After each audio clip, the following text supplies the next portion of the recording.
On parle dans les médias français de l'esplanade des mosquées.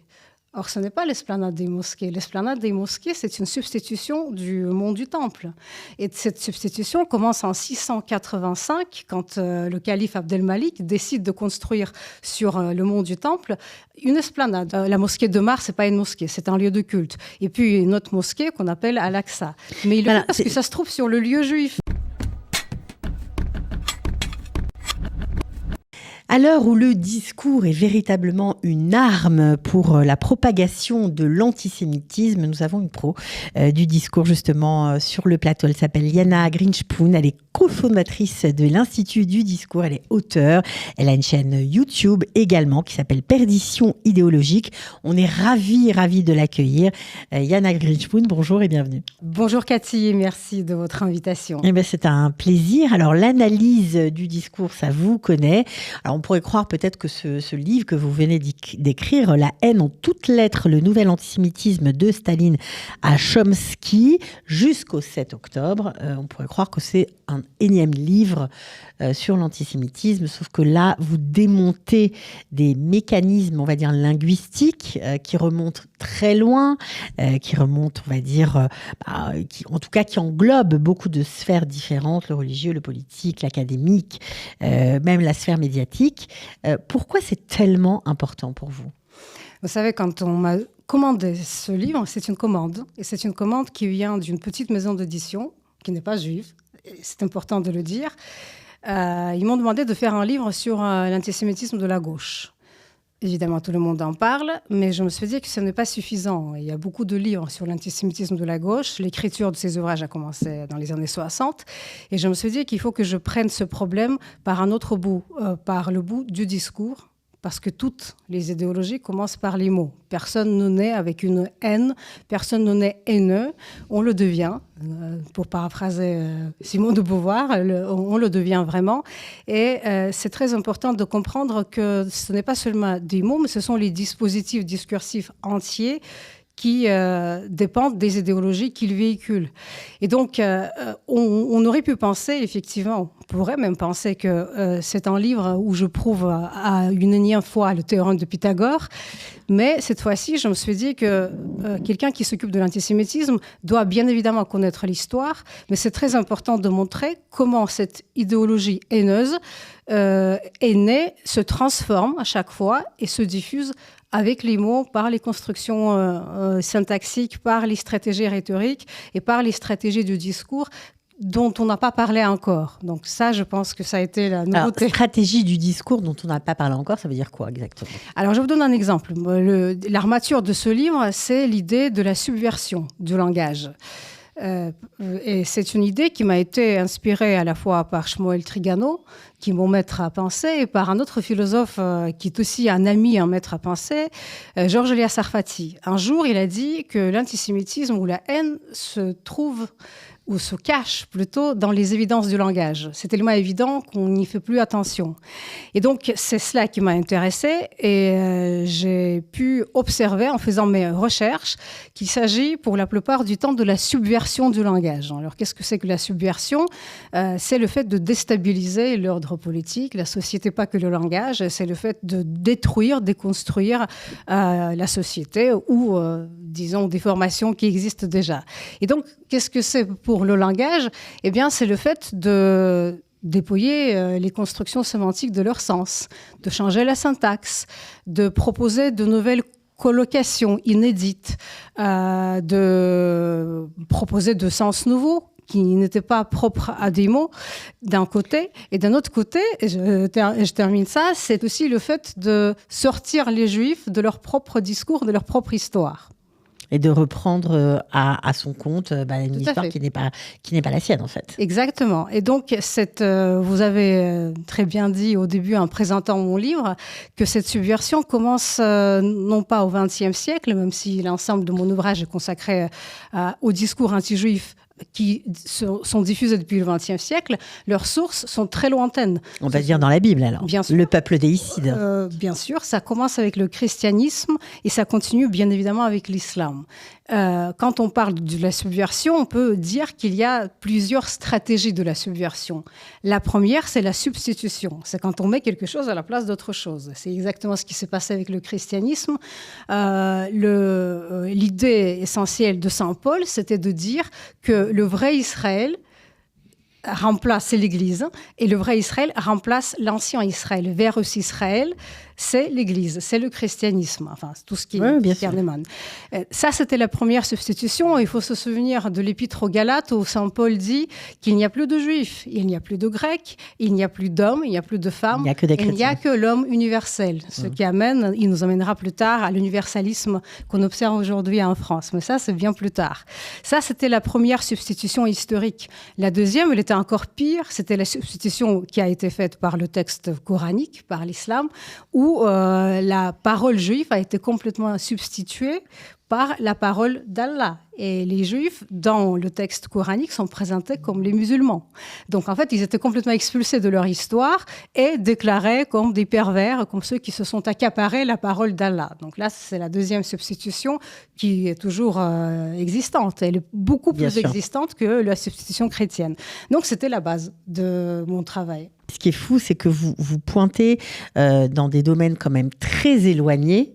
Franchement, parce qu'entre le monde académique, entre les frères musulmans, les soviétiques, voilà, le monde ancien, quoi, de la religion, on se demande quels sont les liens, quoi. Et on voit que les Juifs, en tout cas, le fait de changer leur destination, ce que vous appelez la subversion, c'est partout, quoi. Oui, mais je vous donne un exemple très simple, puisque nous parlons français.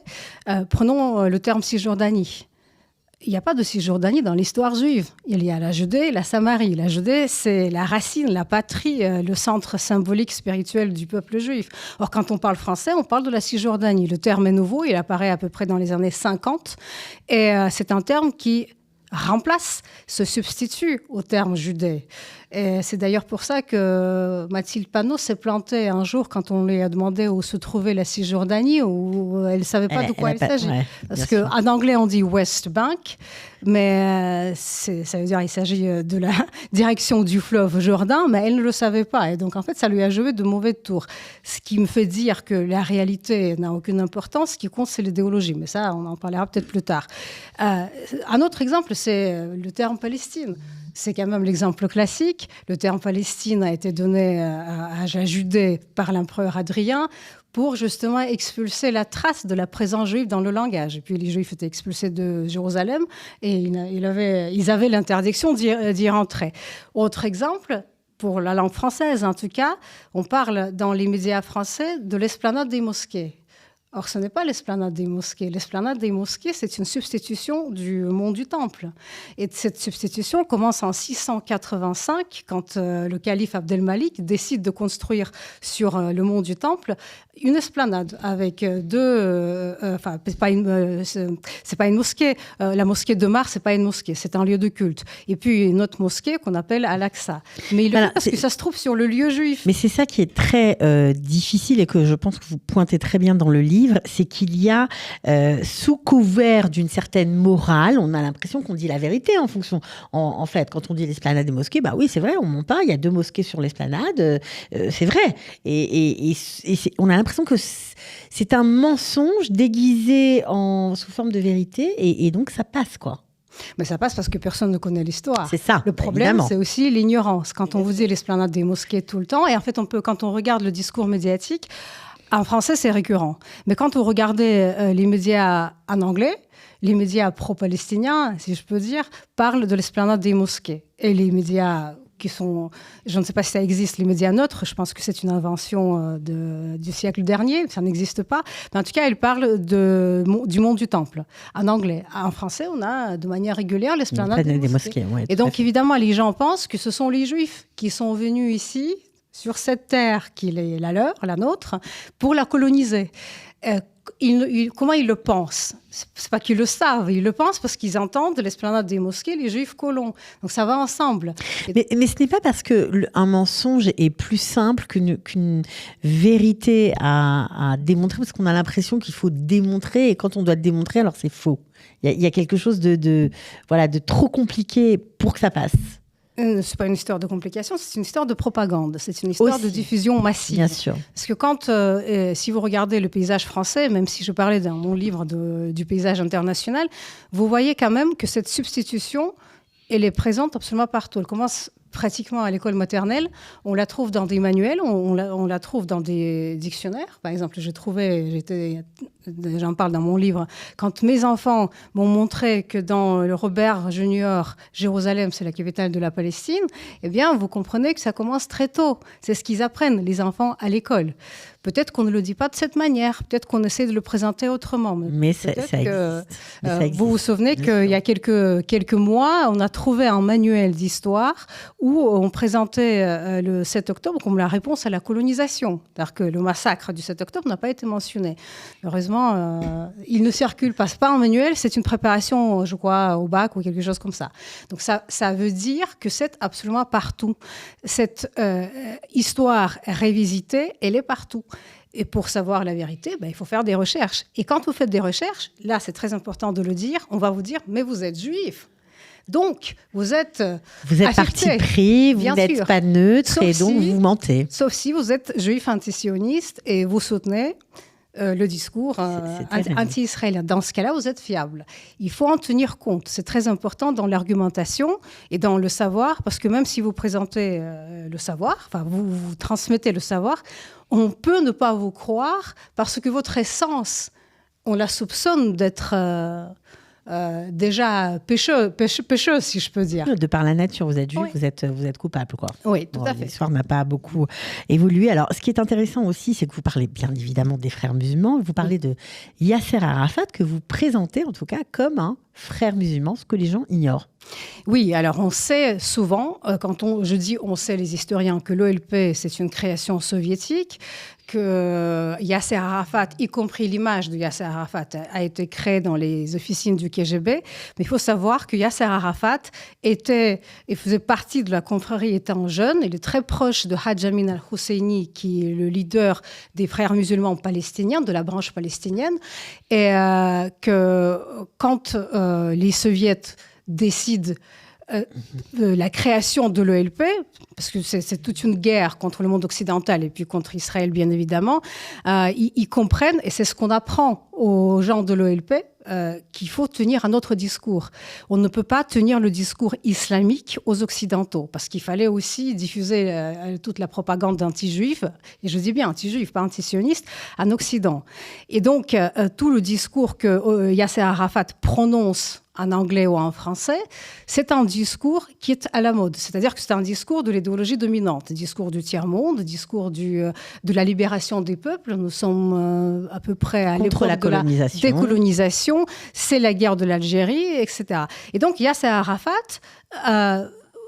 propose aux Occidentaux le discours qu'ils comprennent. Le problème, c'est qu'ils tiennent un double discours. Ils parlent le double langage, comme tout frère musulman normalement constitué, même s'il n'a pas peut-être la carte du parti, parce que quand on l'entend en arabe, il parle d'autre chose. Et même, il parle du djihad, par exemple. Il parle du fait que cette terre, la Palestine, c'est une terre arabe. Alors, c'est très important. Il est dans la continuation de Haj Amin al-Husseini, qui fonde ici un parti politique Istiklal, en Palestine de libération, où, si je ne me trompe pas, donc l'article 33 de cette charte du parti Istiklal dit que cette terre appartient à la terre arabe et il faut la nommer la Syrie. Parce que quand on connaît l'histoire, bien évidemment... C'est la Grande Syrie. C'est la Grande Syrie et c'est la terre de l'Oumma. Ce que Arafat dit toujours. Alors, c'est très intéressant et c'est là où votre question est tout à fait pertinente. On a un de ses discours qui a été enregistré à la mosquée de Johannesburg. C'était après les accords d'Oslo. Nous sommes en 1995 et donc il parle en anglais. Il ne parle même pas en arabe. Et il dit à ses ouailles, ne vous inquiétez pas, les Occidentaux, on sait ce qu'ils valent, ils ne comprennent pas ce qui se passe. Ces accords-là, c'est comme les accords de Hudaybiya, c'est-à-dire que ce sont les accords que Mohammed a conclus avec la tribu des Quraysh, qu'il a bien évidemment exterminé du moment où il a eu la force nécessaire pour le faire. La couleur était annoncée clairement. C'est-à-dire c'est toujours le discours islamique, mais quand un jour j'ai enseigné ça à l'université, il y avait une étudiante qui m'a demandé, mais Si tout le monde le sait, pourquoi personne n'a rien fait? Et je pense que c'est une très bonne question, parce que c'est un enregistrement tout à fait accessible à tout le monde. Mais ça a bien arrangé le monde occidental de fermer les yeux, de prétendre ne pas voir de quoi il s'agit. Mais pourquoi? Parce que finalement, au fond, c'est toujours le peuple déicide. C'est ça qui prévaut dans la mentalité occidentale. Oui, alors c'est aussi une très bonne question. Aujourd'hui, quand on parle de la mentalité occidentale, c'est un mélange de l'inconscient chrétien qui s'est marié avec l'inconscient, ou le conscient d'ailleurs, islamique. Oui, c'est un peuple déicide. Et d'ailleurs, on peut dire que pendant 20 siècles, l'enseignement chrétien était de cet acabit-là. C'est les Juifs qui ont tué Jésus. Qui sont en exil. Paient le crime qu'ils ont commis tous, et ils ont crucifié Jésus. Et alors, c'est très intéressant quand on parle de ce type de discours anti-juif, de l'idéologie anti-juive. En 1964, par là, on assiste à la grande révolution chrétienne qu'on appelle Vatican II. C'est-à-dire qu'une partie du monde chrétien fait la révision son mea culpa, grâce aussi aux travaux de Jules Isaac, un grand historien français juif. Et donc, on cesse d'enseigner dans les écoles françaises, en tout cas, dans les écoles européennes, que les Juifs paient leurs crimes en étant en exil. Et d'ailleurs, ils sont interdits d'accès à la Terre Sainte parce que, justement, ils ont crucifié Jésus. Mais tout le monde ne fait pas ça. Et une autre partie de la chrétienté, notamment les églises chrétiennes arabes, les églises orientales, sont très mécontentes de cette décision, de cette révolution, parce qu'ils préfèrent avoir ici les musulmans, vivre sous le joug islamique, que d'avoir ici les juifs, dont ils n'acceptent pas... pour un musulman, être sous la coupe d'une autorité juive, oui, bien sûr, c'est l'humiliation suprême, hein, c'est pas possible. Mais ce qui est important, les membres de ce clergé oriental font partie de l'OLP. Ils sont aussi parmi les terroristes, c'est-à-dire qu'ils sont chrétiens, qui n'acceptent pas la présence juive sur cette terre, pour des raisons que vous avez évoquées, qui ne sont pas uniquement les raisons qu'on peut aussi observer dans l'inconscient chrétien, qui est bel et bien là. Et il ne peut pas disparaître, simplement il s'est transformé. Donc, c'est-à-dire que ce type de pensée anti-juive a pris d'autres formes et s'est habillé de vêtements langagiers différents. Alors, vous avez fait un travail très précis où vous rentrez vraiment dans les détails au niveau de chaque, on va dire, chaque monde dans lequel vous essayez d'expliquer justement le discours. C'est le cas de le dire. Mais alors, est-ce que, d'après vous, on peut faire quelque chose ou c'est trop tard ? Comment on peut inverser un tel... Parce que ça dure depuis des décennies, sauf que là, ça a pris des proportions immenses, parce que on a bien compris que ça a été érigé en système. C'est comme si que les frères musulmans et tous leurs éléments de langage avaient monté un échelon supérieur avec les massacres du 7 octobre.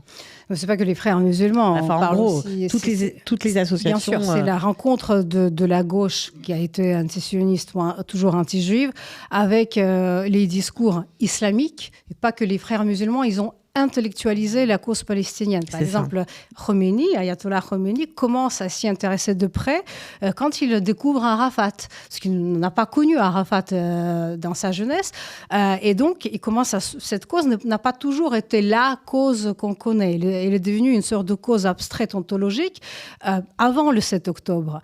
Alors, ça, c'est pour vous dire que, en fait, ce qui s'est passé le 7 octobre, et on a vu ça, c'est comme si la colère des foules s'est tournée contre les Juifs, parce que les Juifs n'ont pas été exterminés. Comme si on espérait qu'enfin, on va avoir cette solution finale et en finir avec les Juifs. Eh bien non. Et donc, il y a une sorte de frustration dans la survie des Juifs d'Israël qu'on peut observer dans les discours ambiants. Maintenant, qu'est-ce qu'on peut faire ? C'est une grande question. Vous savez, on parle en sociologie du narratif, en règle générale. C'est un mot que je n'aime pas trop, mais c'est un mot à la mode.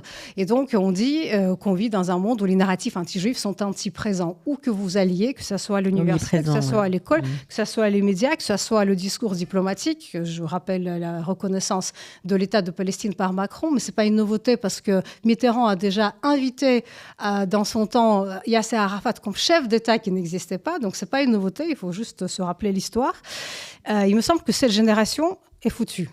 Pardonnez-moi de le dire de cette manière, parce qu'ils ont bu l'antisémitisme ou plutôt les discours anti-juifs depuis leur enfance. Mais ils pensent qu'ils le font pour le bien. Ce n'est pas des antisémites. Ils sont pour la justice, ils sont antiracistes, ils sont antifascistes. Enfin, on a vu ce que ça a donné, leur antifascisme en France, ce dernier temps. Et donc, ils pensent qu'être contre le colon, entre guillemets, évidemment, juif, ça fait partie du monde du bien. C'est comme ça qu'ils appartiennent au camp du bien. Alors, c'est très difficile de changer ces discours qui se construisaient patiemment pendant des décennies. Oui, on le sait. Bon, je reprends. Alors je sais qu'il n'y a pas que les frères musulmans, mais je reprends, on va dire, le mantra des frères musulmans, c'est on a le temps. Oui. On a le temps, on n'est pas pressé, on insémine notre venin dans la société et ça marchera. Mais nous avons aussi le temps. Nous sommes un peuple éternel, il faut le rappeler. Par contre, je pense que c'est très difficile de répondre à votre question. Je donne à la fin de mon livre un exemple optimiste, mais c'est peut-être pour que le lecteur ne soit pas déprimé totalement après l'avoir lu. Vous vous souvenez, l'Eurovision tout le monde les juge. Les discours officiels étaient contre 2 fois la présence d'Israël. Ce que Eden Golan a dû vivre, c'est horrible. Ce que Yuval Raphaël a dû vivre, c'est aussi atroce. Surtout quand on sait qu'elle est rescapée du massacre. Oui, mais ça, cette réalité-là n'intéresse pas les discours officiels. Bien sûr, mais pour elle. Ouais, les gens ont quand même massivement voté pour ces 2 chanteuses israéliennes. Ce n'est pas parce que les Juifs ont voté un certain nombre de fois, parce que quand vous faites un peu de maths, un peu de calcul, on comprend bien que la population juive ne vaut rien, je veux dire, par rapport à la population mondiale. Donc, ça veut dire qu'il y a quand même des soutiens. Mais ça, c'est juste une note d'optimisme. Si vraiment on croit les discours qui veulent se débarrasser de ce mal, moi, je peux vous dire que jamais on s'en débarrassera pour de bon. Si les Juifs, un jour, partent sur la Lune, vous allez voir des départements entiers dans les universités du monde entier de décolonisation qui vont avoir des chercheurs qui vont montrer que les Juifs qui sont partis sur la Lune pour ne pas être sur la Terre, coloniser la Lune. Ils sont partis pour coloniser la Lune et il faut envoyer des escadrons entiers pour la décoloniser. Ça, c'est sûr. Mais je pense que aussi, quand vous regardez la probabilité, l'antisémitisme accompagne la vie du peuple juif. C'est-à-dire que tant que nous sommes là, l'antisémitisme sera là pour toutes les raisons que j'ai exposées dans mon livre ou d'autres historiens ont déjà exposées 10 000 fois. Bon, pour les rabbins, tout se joue au Mont Sinaï. Hein. On le sait. Ouais. Après, on verra. Croit pas, mais bon, voilà. Alors, vous êtes prof aussi à l'université et vous avez expérimenté, on va dire, dans votre propre chair, parce que voilà, c'est le contexte de ce que souvent les Juifs ont vécu en France. Vous avez été confronté vous-même à de l'antisémitisme clair et net, quoi. Ah oui, j'ai assisté à plusieurs réunions de comment ça s'appelle, Comité Palestine. Et je suis allée à leur dernière réunion pour l'empêcher, non pas pour discuter ou enregistrer les arguments.